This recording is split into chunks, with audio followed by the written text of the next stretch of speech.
Hello, it's George from Ireland. So the news came in just today that Iran fired lots of drones at Israel, and Israel shot down almost all, was it, so 300 and so drones and missiles, which were launched by Iran overnight. So it's done minimal damage to the state of Israel.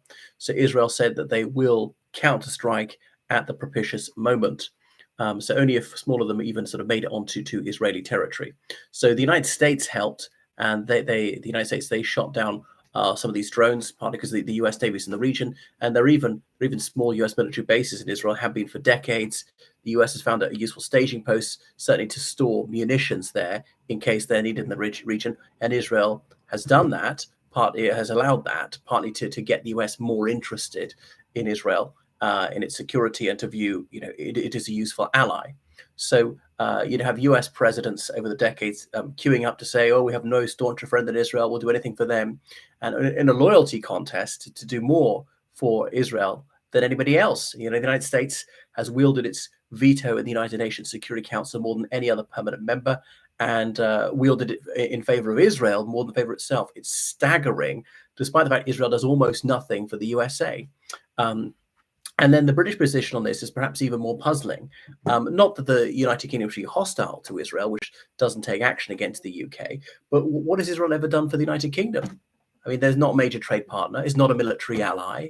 It's not been particularly helpful in any way. It's not been terribly oppositional either. And there has been some intelligence sharing. That's strictly transactional. The intelligence agencies of both countries giving each other useful information, tip-offs, and so on. But the United Kingdom's also got to think about its reputation amongst the Muslim world, where Israel's name is mud. It used to be even worse. This Gaza war has made it really bad. Israel had built bridges, had achieved some reconciliation with some Muslim countries over the past few years, establishing diplomatic relations with a few more, like the United Arab Emirates.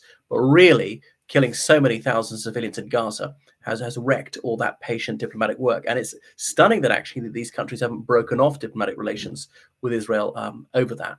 So Iran says we believe in Muslim solidarity. Iran's, of course, 90% Shia Muslim, the rest Sunni. There's a tiny Christian minority, and indeed a minuscule Jewish minority. And the Israeli government's very keen to showcase this, have people fill the synagogue. The Jewish community is guaranteed representation in the Majlis and so on condition the Iranian Jewish community regularly denounces Israel as a sham, as a Zionist entity, and blah, blah, blah.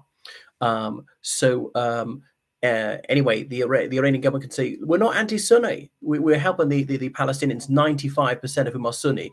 The rest are Christian. There are virtually no Palestinians who are Shia Muslims. So the Hezbollah, the Party of God in Lebanon, is the Iranian-backed militia there, and they're Shia.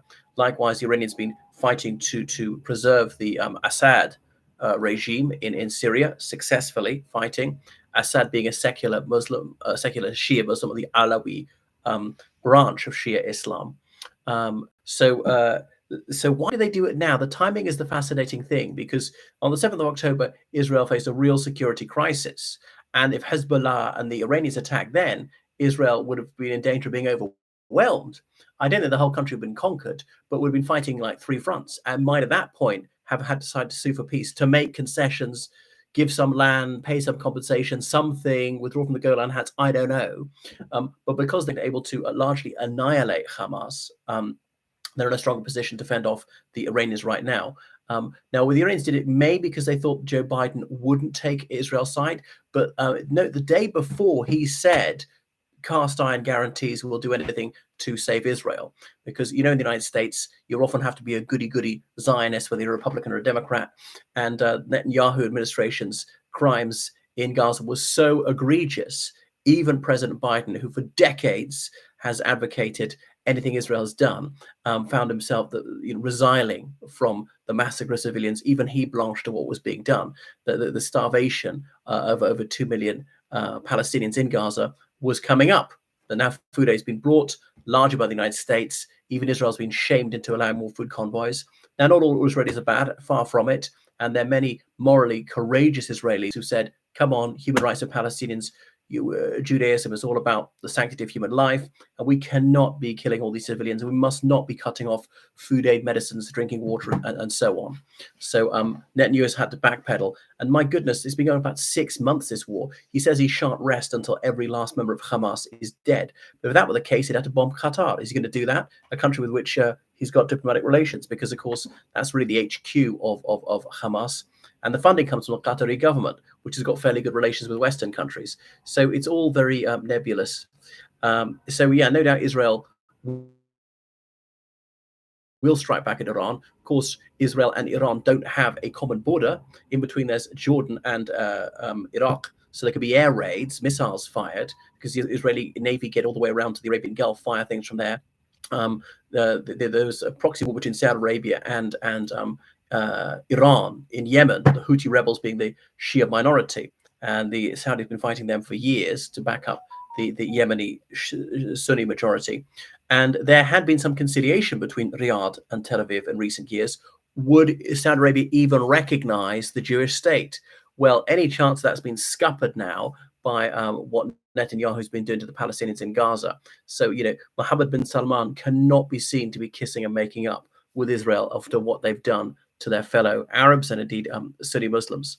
So that's why the timing was. Probably they thought maybe that Biden wouldn't respond that strongly. His obviously a gift to the Trump campaign is going to be even worse for Iran, because you see, he's so feeble, sleepy Joe. He's not tough like me. I would do anything, absolutely anything. I don't care about international law. I do not care about human rights. As for our ally, I will commit any crime. And that's his attitude.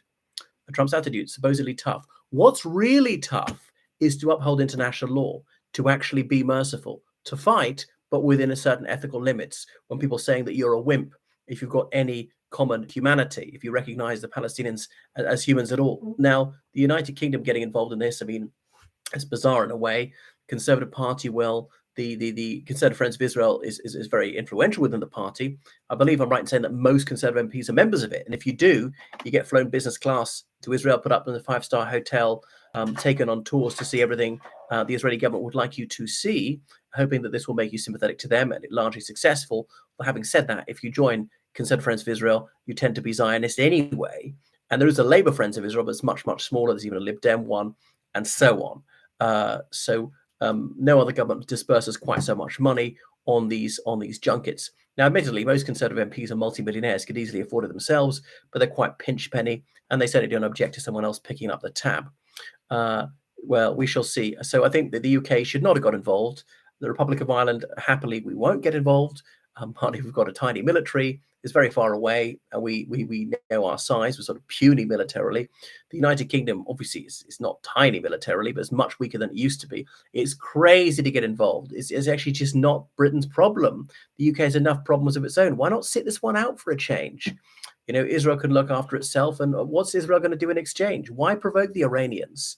Are people saying, well, if you're going to do this for Israel, who's not an ally, why do you do for Ukraine? The United Kingdom signed the Budapest Memorandum guaranteeing Ukrainian security, not to fight, but at least arm them, fund them, provide intelligence, and maybe even shoot down these missiles. Does that make you a participant to the conflict? The Iranians may say that it does, and they may strike back at the UK. Why should Britain stick its neck out in favor of Israel when Israel's doing nothing in exchange? No, sit this one out. I mean, I'm not a pacifist.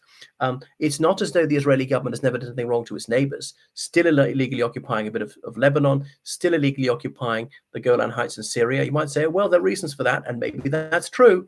But Israel does bear some responsibility for this. All these illegal settlements in the West Bank for decades, Palestinians often very badly treated. We've seen there's been a fairly wide-scale use of torture. And if this is what the Israeli Defense Force are doing on camera, knowing it can be shown, what on earth do they do off camera? Yeah. Or I'm not saying that every allegation is true or that every Israeli soldier is bad. There have been a few I was proud to call friends. And I'm not disputing that Hamas killed hundreds of Israeli civilians on purpose on the 7th of October. That is murder and is taking people hostages and so on.